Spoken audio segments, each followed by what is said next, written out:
Handang-handa na sana sa kanyang pagbabalik telebisyon ang kapamilya star na si Jessie Minjola bilang isa sa mga artista sa serye Sins of the Father, kung saan makakasama ang aktor na si Gerald Anderson.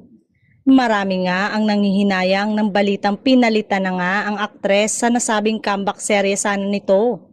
Matinding hirap at sakripisyo rin ang ginawa ng kapamilya star para sa pagsabak ng asawang si Luis Manzano sa mundo ng politics. In fairness, talagang effort kung effort din ang aktres noon sa pangangampanya sa kanyang mister na tumakbong vice-gobernador ng Batangas ngunit hindi nakalusot.